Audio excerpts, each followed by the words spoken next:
Story ক্যানভাসে এখন আপনারা শুনবেন সালমা চৌধুরীর লেখা আমি তো ভালোবাসি তোকে পর্ব সংখ্যা ১৯। আবিরের কাদম্বিনী নূপুর পরে চঞ্চল পায়ে সারাক্ষণ খানবাড়িতে ছুটোছুটি করত, অথচ আবিরের সামনে আসলেই তার পা থেমে যেত, মুখ লুকাতো মায়ের আঁচলের নিচে। আবির খুব চেষ্টা করেছিল ললনার অভিমান ভাঙানোর, কিন্তু সে প্রতিবারই ব্যর্থ হয়েছিল। পড়তে গেলে, ঘুমাতে গেলে সেই চঞ্চল পায়ের নূপুরের শব্দ আবিরের হৃদয় ভেঙে চূর্ণ বিচূর্ণ করত। যেই ছুটাছুটি, যেই চঞ্চলতা সে নিজের চোখে দেখতে পারে না, তার শব্দ কানে আসলে আকাশ ভেঙে পড়তো মাথায়। তাই খুলিয়ে নিয়েছিল মেঘের পায়ের নূপুর।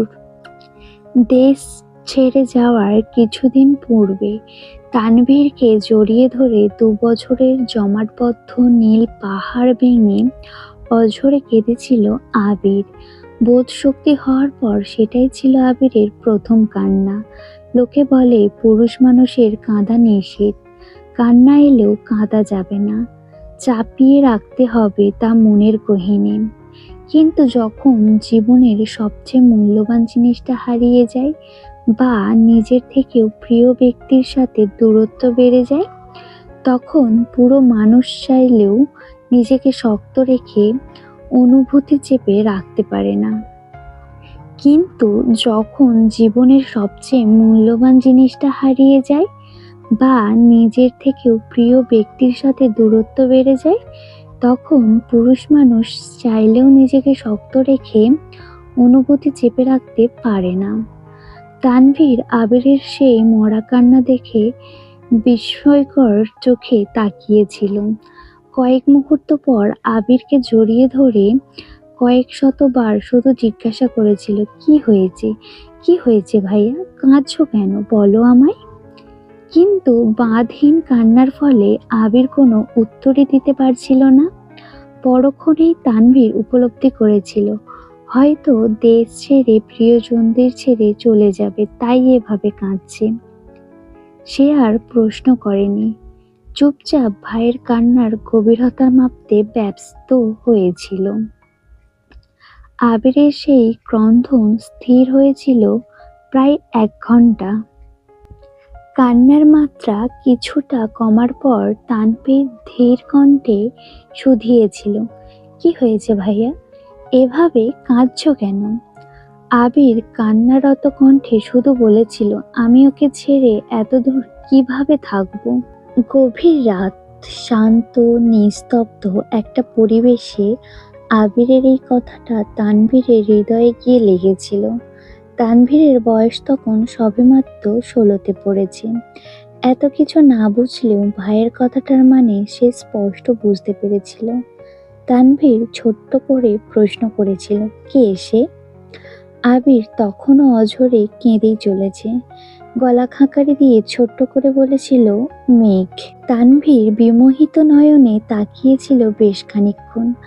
তারপর ভাইকে শান্ত করে ছাদের ফ্লোরে বসে আবিরের অব্যক্ত প্রেমানুভূতি শুনছিল।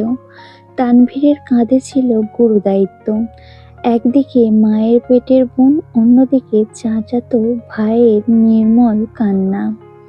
সবকিছু শুনে শেষমেশ তানভীর আবিরের চোখ মুছে মুচকি হেসে শান্ত কণ্ঠে বলেছিল, তুমি চিন্তা করো না ভাইয়া, আমি আছি তো মেঘকে দেখে রাখার জন্য। তোমার ভালোবাসা তোমারই থাকবে। সেই রাতে এক ফোঁটাও ঘুমায়নি ২ ভাই। সারা রাত জেগে শুধু মেঘকে নিয়েই অধিবেশন করেছিল। এমনকি দেশ ছেড়ে যাওয়ার দিনও আবির তানভীরকে জড়িয়ে ধরে শুধু একটা কথাই বলেছিল, ওকে দেখে রাখিস, ওর ওপর যেন কোনো আঁচ না পড়ে। আবির দেশ ছাড়ার পর থেকে মেঘকে দেখে রাখার গুরুদায়িত্ব পড়েছিল তানভীরের ওপর।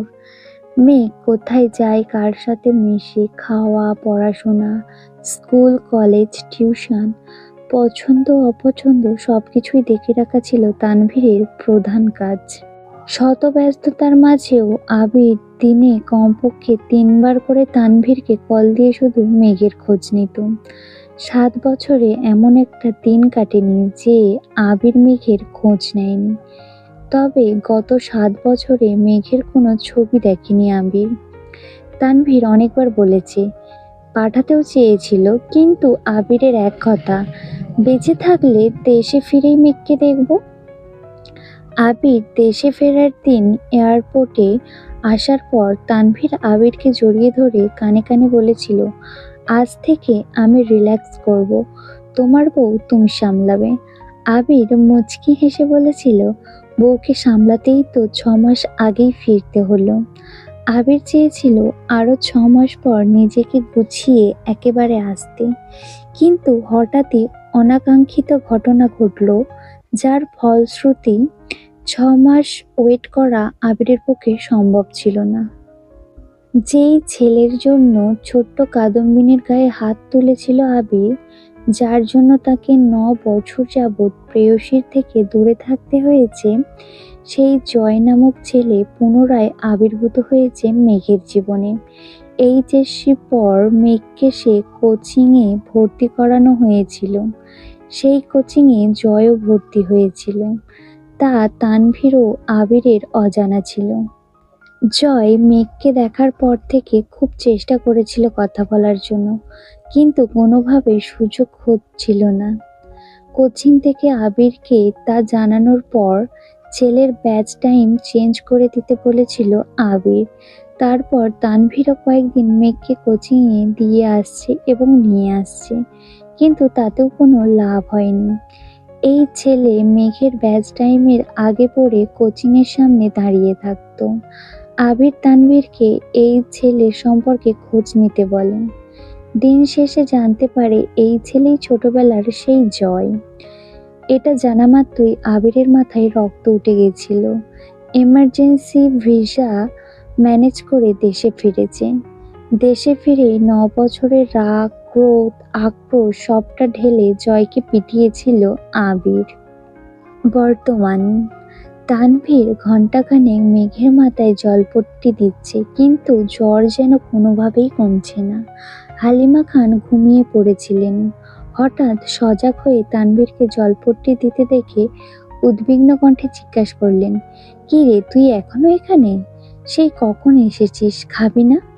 তানভীর ছোট্ট করে বলল, খিদে নেই। হালিমা খান পুনরায় বললেন, আবিরও মনে হয় খায়নি, 2 ভাই মিলে খেতে যা। তৎক্ষণাৎ আবিরের কথা মনে পড়ল তানভীরের। বিড়বিড় করে বলল, এই রে, ভাইয়া কোথায় আছে? সঙ্গে সঙ্গে বসা থেকে উঠে দাঁড়ালো। স্বাভাবিক কণ্ঠে মাকে বলল, আম্মু, একটু পর পর বনুর জ্বরটা চেক করো, সমস্যা মনে হলে আমায় ডেকো। কোনো রকমে কথাগুলো বলে স্পিডে বের হলো মেঘের রুম থেকে। এক ছুটে চলে গেল আবিরের রুমে, কিন্তু আবির রুমের কোথাও নেই, ব্যালকানিতেও নেই। তানভীর রুম থেকে বের হয়ে করিডোর থেকে নিচে দেখল, নিচেও আবির নেই। তানভীর দৌড় দিল ছাদের দিকে। ছাদের দরজা থেকে চোখ পড়ল আবিরের সিঙ্গেল সোফাতে বসে আকাশের পানে মুখ করে বসে আছে। এক মুহূর্ত দেরি না করে তানভীর বৃষ্টির মধ্যে আবিরের কাছে দৌড়ে গেল। ছোটাছুটির ফলে তানভীরের শ্বাস নিতে কষ্ট হচ্ছে। কয়েকবার ঘন ঘন শ্বাস ছেড়ে আবিরকে ডাকলো, ভাইয়া, বৃষ্টির মধ্যে বসে আছো কেন, রুমে চলো। আবির আকাশের দিকে দৃষ্টি রেখে শক্ত কণ্ঠে উত্তর দিল, তুই রুমে যা। তানভীর পুনরায় বলল, প্লিজ ভাইয়া, রুমে চলো, কি পাগলামি শুরু করেছো তোমরা? আবির ক্রন্দিত কণ্ঠে জবাব দিল, আমার জন্য মেঘের আজ এই অবস্থা, আমার মরে যাওয়া উচিত। আবিরের অবিদিত কথায় তানভীরের প্রচণ্ড রাগ হলো। রাগে ফুঁসতে ফুঁসতে বলল, তোমাদের মরতে হবে না, আমি মরে যাই, তাতেই তোমাদের শান্তি হবে। আবির ধমকের স্বরে বলল, তানভীর। তানভীর ধীর কণ্ঠে বলল, আমাকে ধমকাচ্ছ কেন? বনু না হয় অবুঝ, পাগলামি করে ফেলেছে, তাই বলে তুমি কেন পাগলামি করছো ভাইয়া? তোমার কি এমন কাজ করা মানাচ্ছে? একটু থেমে রাশভারী কণ্ঠে পুনরায় বলল, রাকিব ভাইয়া তোমার অবস্থা দেখে ভয় পেয়ে আমায় কল দিয়েছিল, তুমি যদি স্ট্রং না থাকো তাহলে মেঘকে কে সামলাবে বলো? তুমি তো জানো ভাইয়া, আমার জীবনে মেঘ আর তুমি সবচেয়ে কাছের মানুষ। তোমার বা মেঘের কিছু হলে আমি বাঁচতে পারবো না। প্লিজ পাগলামি করো না, রুমে চলো। প্রথম কথাগুলো শক্ত কণ্ঠে বললেও শেষ কথাগুলো বলার সময় তানভীরের গলা ভিজে আসছিল। আবির যেন বিগ্রহের ন্যায় বসে আছে। তানভীর বেশ কিছুক্ষণ শান্ত কণ্ঠে আবিরকে বুঝিয়ে রুমে নিয়ে গেছে। আবিরকে শাওয়ার নিতে ঢুকিয়ে তানভীরও নিজের রুমে গিয়ে ফ্রেশ হয়ে এসেছে। আবিরের মুখোমুখি তানভীর বসেছে। ছাদে অন্ধকার থাকার কারণে আবিরের অভিব্যক্তি বোঝা যায়নি। আবিরের চোখ মুখ ফুলে আছে, দেখে বোঝাই যাচ্ছে বেশ খানিকটা সময় কেঁদেছে। তার উপর বৃষ্টি, এখনো চোখ টকটকে লাল হয়ে আছে। তানভীর আবিরের হাতটা সামনে এনে এপাশ ওপাশ ঘুরিয়ে দেখল। হাতের অবস্থা খুব খারাপ। তানভীর ঔষধের বক্স থেকে একটা মলম বের করে অল্প অল্প করে লাগিয়ে দিচ্ছে। আবির দাঁতে দাঁত চেপে তা সহ্য করছে। গত 1 ঘন্টা যাবৎ আবিরকে বুঝিয়ে তানভীর রুমে এনেছে। এখন কোনোভাবেই রিয়্যাক্ট করা যাবে না। তানভীর যথেষ্ট শান্ত আর হাস্যোজ্জ্বল একটা ছেলে, তবে রাগ উঠলে কেমন যেন গম্ভীর হয়ে যায়। আবিরের হাতে মলম লাগিয়ে তানভীর আস্তে করে বলল, ব্যান্ডেজ করে দিব ভাইয়া? আবির স্বাভাবিক কণ্ঠে জবাব দিল, ব্যান্ডেজ লাগবে না, খোলা থাকলে তাড়াতাড়ি ঠিক হবে। তানভীর স্বাভাবিক কণ্ঠে বলল, ভাইয়া খাবে না? আবির গম্ভীর কণ্ঠে উত্তর দিল, না। তানভীর কোমল স্বরে বলল, প্লিজ ভাইয়া চলো না খেতে যাই। আবির নিরেট কণ্ঠে জানালো, আমি খাবো না বললাম তো, তুই খেয়ে নে। তানভীর বুঝতে পারলো ভাইকে জোর করে কোনো লাভ হবে না, তাই চুপচাপ রুম থেকে বেরিয়ে চলে গেল। আবিরের বাকি রাত কাটলো ব্যালকানিতে দাঁড়িয়ে। ধীরে ধীরে ভারী বর্ষণ কমেছে, ঝিরিঝিরি বৃষ্টিও একসময় কমেছে। ফরজের নামাজ পড়ার জন্য আবির বাসা থেকে বেরিয়ে গেছে। ফিরেছে ঘন্টা 2 পর। প্রতিদিন সকালবেলা নিচে রান্না আর পেপার পড়ার ধুম লাগলেও আজ ড্রয়িং রুম সম্পূর্ণ ফাঁকা। আবির দীর্ঘ পায়ে সিঁড়ি দিয়ে উঠল। মেঘের রুমে সবাই হুমড়ি খেয়ে পড়েছে। আলী আহমেদ খান, মোজাম্মেল খান, ইকবাল খান থেকে শুরু করে বাড়ির 3 কর্ত্রী, এমনকি মিম, আদি আর তানভীরও উপস্থিত সেখানে। মেঘ শঙ্কিত হয়ে রইল। সবাই যেন একজোটে মেঘের ওপর হামলা চালাচ্ছে। মেঘ সবার দিকে বারবার তাকাচ্ছে শুধু। মোজাম্মেল খান রাগান্বিত কণ্ঠে প্রশ্ন করলেন, বৃষ্টিতে ভিজতে গেছিলি কেন? বৃষ্টিতে ভিজলে যে জ্বর উঠবে সেই বোধ শক্তি কি তোর হয়নি এখনো? ইকবাল খান মোজাম্মেল খানকে শান্ত করতে ব্যস্ত। এর মধ্যে আলী আহমেদ খান ধীর কণ্ঠে বলে উঠলেন, এখন 1 মিনিট নষ্ট করা একটা দিন নষ্ট করার সময়। ইচ্ছাকৃত জ্বর বাঁধানো কি ঠিক হয়েছে তোমার? কথাটা শান্ত স্বরে বললেও এই কথার অভিপ্রায় অষ্টাদশীর বোধগম্য হল।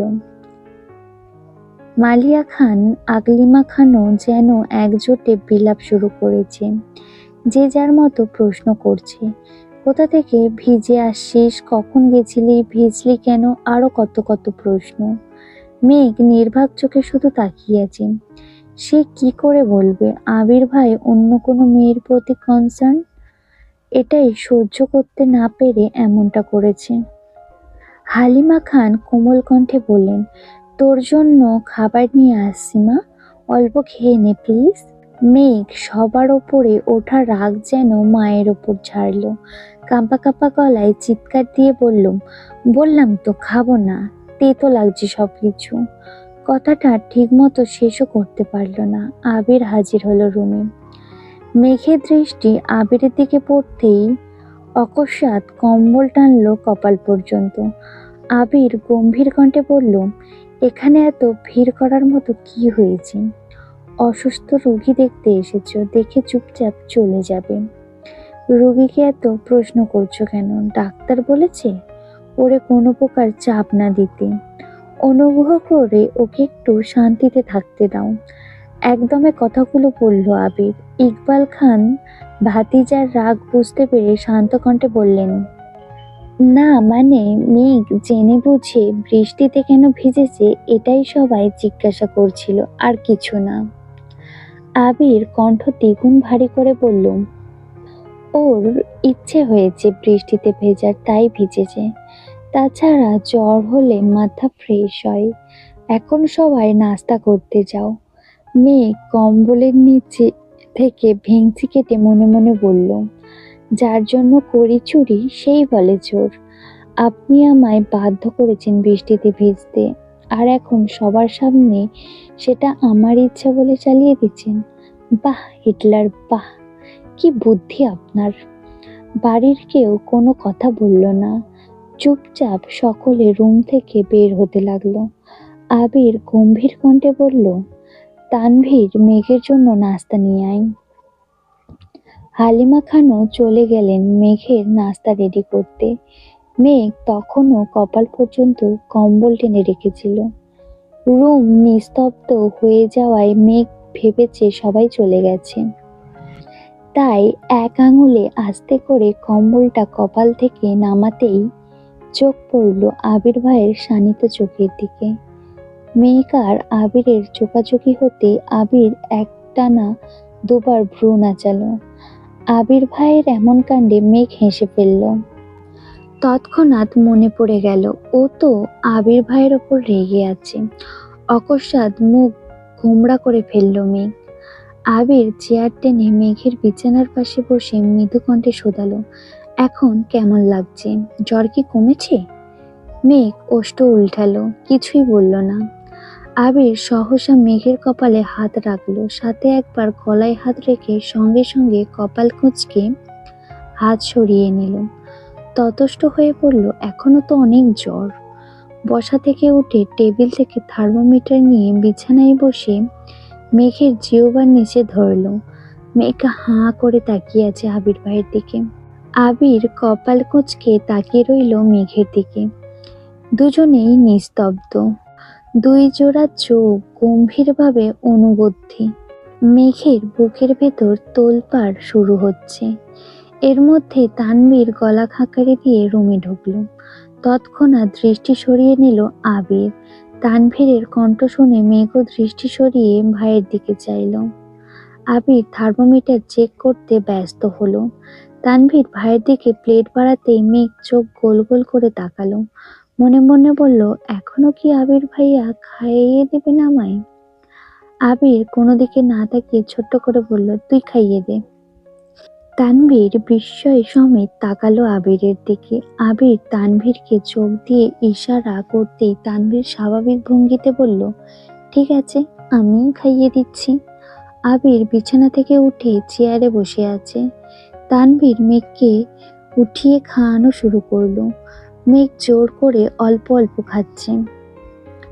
তানভীর মেঘকে এটা সেটা বলে বলে বোঝাচ্ছে আর খাওয়াচ্ছে। আবির যেন নীরব দর্শক, একবার ফোনের দিকে দেখছে, একবার মেঘের খাওয়া দেখছে। কোনো মতে অল্প খেয়ে মেঘ শীতল কণ্ঠে বলল, আর খাবো না ভাইয়া। তানভীরও আর জোর করলো না, পানির গ্লাস এগিয়ে দিল মেঘের দিকে। খাওয়া শেষে পানির গ্লাস টেবিলে রাখতে রাখতে তানভীর বলে উঠল, ভাইয়া বোনকে ঔষধগুলো খাইয়ে দাও প্লিজ, আমি নিচে যাচ্ছি, খুব ক্ষুধা লাগছে। তানভীর রুম থেকে বেরিয়ে নিচে চলে গেছে। আবির ফোন পকেটে রেখে টেবিল থেকে ঔষধ রেডি করে মেঘের দিকে এগিয়ে দিল। মেঘও মাথা নিচু করে ঔষধগুলো খেয়ে নিল। আবির নিরেট কণ্ঠে বলল, সাবধানে থাকিস। আবির চলে যেতে নিলে মেঘ আবিরের ডান হাত আঁকড়ে ধরে। সহসা আবির ব্যথায় উফ করে উঠল। মেঘ সঙ্গে সঙ্গে হাত ছেড়ে দিল। মেঘ ভেবেছে আবির ভাই হয়তো বিরক্ত হয়েছেন মেঘের ছোঁয়াতে। অকস্মাৎ মেঘের মনটা খারাপ হয়ে গেল। কাঁদো কাঁদো কণ্ঠে মেঘ বলল, আমি মরে গেলে আপনি? এতটুকু বলতে আবির অগ্নিদৃষ্টিতে চাইল অষ্টাদশীর দিকে।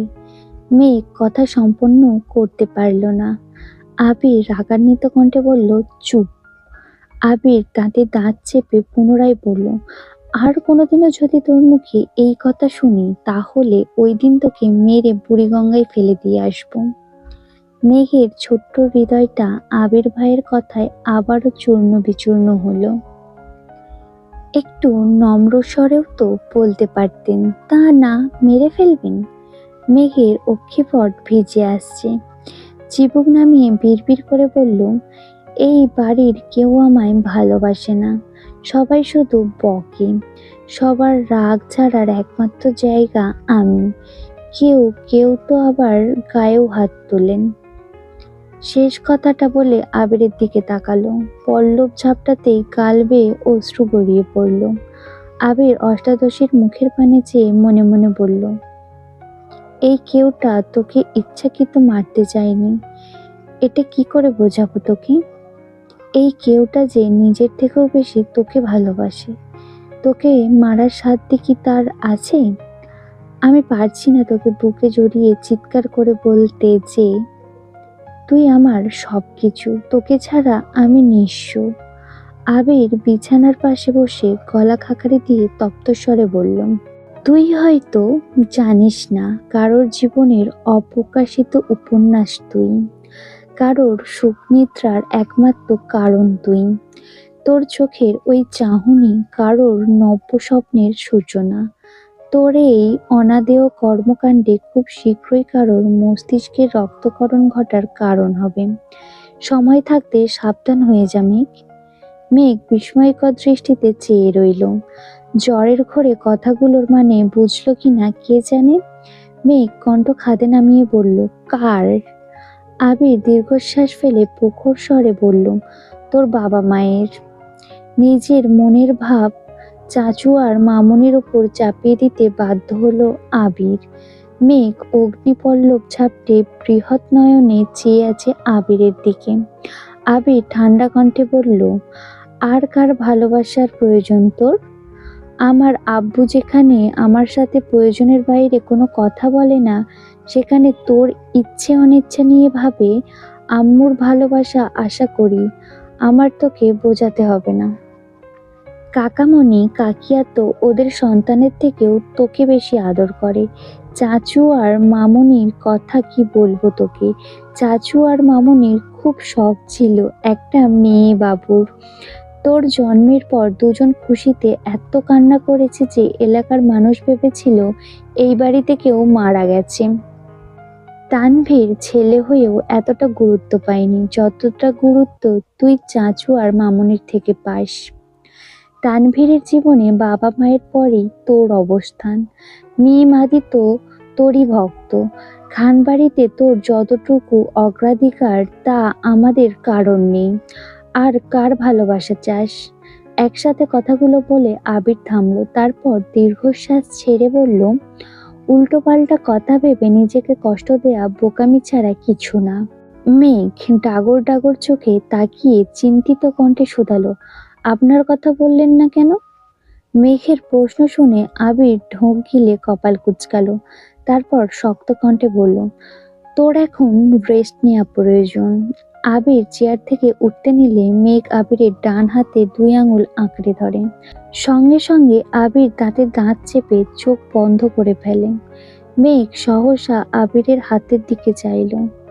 আবিরের হাতের কাটা অংশে চাপ পড়ায় রক্ত বের হচ্ছে। সঙ্গে সঙ্গে হাত ছেড়ে দেয় মেঘ।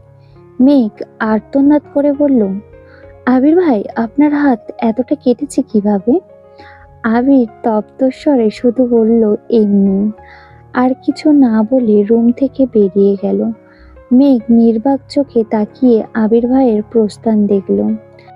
মেঘের মনে পড়ল মেইন গেটের পাশের দেওয়ালে ঘুষি দেওয়ার কথা। ধরে নিল এর ফলে আবির ভাইয়ের হাত কেটেছে। অষ্টাদশী জানতেও পারল না তাকে থাপ্পড় দেওয়ার অপরাধে আবির কত শত ঘুষিতে নিজেকে আহত করেছে। গতকালের ঘটনাগুলো পরপর মনে হতেই মেঘের নিজের ওপর বড্ড রাগ হলো। আবির ভাইয়ের অনুভূতি জানতে চাওয়ার কি দরকার ছিল? রাগে নিজের গালে থাপ্পড় দিতে ইচ্ছে হলো মেঘের। আবির জান্নাত আপুকে পছন্দ করলে মেঘের ব্যাপারে কোনো অনুভূতি থাকবে না, এটাই তো স্বাভাবিক। আবিরের সাথে এ জীবনে কখনো মেঘের সুসম্পর্ক ছিল বলে মনে পড়ছে না মেঘের। এই হিটলার স্বভাবের ব্যক্তির জন্য আজ সে জ্বরে ভুগছে, এটা ভাবতেই মাথার রক্ত উঠছে। আবির মেঘের রুম থেকে বেরিয়ে নিজের রুমে গেল। একটা তালা নিয়ে ছাদের কেটে তালা ঝুলিয়ে দিল। তারপর নাস্তার টেবিলে চলে গেল। ততক্ষণে নাস্তার টেবিল ফাঁকা হয়ে গেছে। 3 কর্তি রান্নাঘরে কাজ করছে আর এটা সেটা নিয়ে কথা বলছে। আবির রান্নাঘরের সামনে গিয়ে রাশভারী কণ্ঠে বলল, ছাদের গেটে তালা দিয়ে দিয়েছি। তোমাদের কারোর ছাদে যাওয়ার প্রয়োজন হলে আমার রুম থেকে চাবি নিয়ে যেও। আগলিমা খান চিন্তিত কণ্ঠে শোধালো, মেঘ কি রাতে ছাদে গিয়ে ভিজেছিল? আবির ওপর নিচ মাথা নাড়ল শুধু। মালিয়া খান হালিমা খানের দিকে তাকিয়ে বললেন, যে মেয়ে ভূতের ভয় পায়, সন্ধ্যার পর বৃষ্টি হলে কানে আঙুল দিয়ে বসে থাকে, সেই মেয়ে এত রাতে ছাদে গেল কিভাবে? হালিমা খান নির্বাক চোখে তাকিয়ে রইল মালিয়া খানের দিকে। এই প্রশ্নের উত্তর ওনার কাছেও নেই। আবির কণ্ঠ দ্বিগুণ ভারী করে বলল, তোমাদের এসব নিয়ে গবেষণা করতে হবে না, যা হওয়ার হয়েছে। মেঘকে এই বিষয় নিয়ে আর কোনো প্রশ্ন করবা না। ছাদে না যেতে পারলে এমন কাণ্ডও আর ঘটাতে পারবে না। এই টপিক এখানেই শেষ। আবির চুপচাপ নাস্তা করে নিজের রুমে চলে যাচ্ছে। তানভীরের সারা দিন কাটলো চায়ের পর চা খেতে খেতে। আবিরের জন্য ঘণ্টাখানেক তানভীরকেও বৃষ্টিতে ভিজতে হয়েছিল। তার ফলস্বরূপ গলা ব্যথা, সর্দির উপক্রম হয়েছে। বিকেলে আবার এমপির সম্মেলনে যেতে হবে, তাই চা কফি খেয়ে গলা ঠিক রাখছে। দুপুরে খাবার খেয়ে বেরিয়ে পড়েছে সম্মেলনের উদ্দেশ্যে। আবির সারাদিনেও রুম থেকে বের হলো না। 3 ঘন্টার দিকে মালিয়া খান আদিকে পাঠিয়েছিল ডাকার জন্য, কিন্তু আবির ঘুমাচ্ছে দেখে আদি দরজা থেকে চুপচাপ চলে আসছে। আরও কিছুক্ষণ পর বাধ্য হয়ে মালিয়া খান নিজেই সিঁড়ি দিয়ে উঠে গেল ছেলের রুমে। দরজা থেকে একবার আবিরকে ডাকলো, কিন্তু কোনো সাড়া নেই। মালিয়া ছেলের কাছে গিয়ে বাহুতে হাত দিতে আটকে উঠলেন। জ্বরে আবিরের গা পুড়ে যাচ্ছে, ডান হাত ফুলে গেছে কনুই পর্যন্ত। মালিয়া খান এই যে ছেলেকে ডাকছে, আবির জ্বরের ঘোরে কিছুই বলতে পারছে না। মালিয়া খান রুম থেকে বেরিয়ে হাঁক ডাক শুরু করলেন। ইকবাল খান সোফায় বসে টিভি দেখছিলেন। ভাবির ডাক শুনে দৌড়ে গেলেন। মেঘ ঘুমাচ্ছিল। হালিমা খান মেঘের মাথায় জলপট্টি দিচ্ছিলেন। বড় জায়ের আর্তনাদে মেঘ রুম থেকে বেরিয়ে ছুটে গেলেন আবিরের রুমে। আবিরের মুখমণ্ডল অন্ধকার হয়ে আছে। হাতের ব্যথার সাথে দীর্ঘ সময় বৃষ্টিতে ভেজার ফলে এই দশা হয়েছে। ইকবাল খান সঙ্গে সঙ্গে ডাক্তারকে কল দিয়েছেন। ঘণ্টাখানেক পর পরিস্থিতি শান্ত হলো। আবিরকে ব্যথার ঔষধ খাওয়ানো হয়েছে। মালিয়া খান ছেলের মাথায় জলপট্টি দিতে ব্যস্ত হলো। হালিমা খান বেরিয়ে মেঘের রুমে গেলেন। ততক্ষণে মেঘের ঘুম ভেঙে গেছে। হালিমা খানের থমথমে চেহারা দেখে মেঘ শঙ্কিত হলো। উদ্বিগ্ন কণ্ঠে শোধালো, কি হয়েছে আম্মু? হালিমা খান মেয়ের কাছে বসতে বসতে বললেন, তোরা 3 ভাই বোন মিলে কি শুরু করছিস বলতো? মেঘ স্বাভাবিক কণ্ঠে বলল, কেন, কি হয়েছে? হালিমা খান তপ্তস্বরে বললেন, এদিকে তোর অবস্থা খারাপ, ওদিকে তানভীরের লাগছে সর্দি। সকাল থেকে চা কফি খেতে খেতে কিছুক্ষণ আগে বের হলো, এখন আবার আবিরের। মেঘ আঁতকে উঠে প্রশ্ন করল, কি হয়েছে আবির ভাইয়ের? হালিমা খান কোমল কণ্ঠে বলা শুরু করলেন, রাত থেকেই তো ছেলেটা দৌড়ের ওপর বৃষ্টিতে ভিজে অফিস থেকে আসছে, তার ওপর তোরে ছাদে থেকে রুমে এনে রেখে ডাক্তার আনতে গেছে, আবার ডাক্তারকে দিয়ে ঔষধ নিয়ে আসছে, কিভাবে যেন হাত কাটছে, সেই হাত ফুলে ব্যথায় এখন জ্বর উঠে গেছে, জ্বরে চোখ খুলতে পারছে না ছেলেটা। মেঘ মায়ের দিকে ড্যাব ড্যাব করে তাকিয়ে আছে আর মনে মনে ভাবছে, আবির ভাই আমার জন্য এত কিছু করেছে। উপন্যাসটি যদি আপনাদের ভালো লেগে থাকে তাহলে সাবস্ক্রাইব করে পাশে থাকবেন। ধন্যবাদ।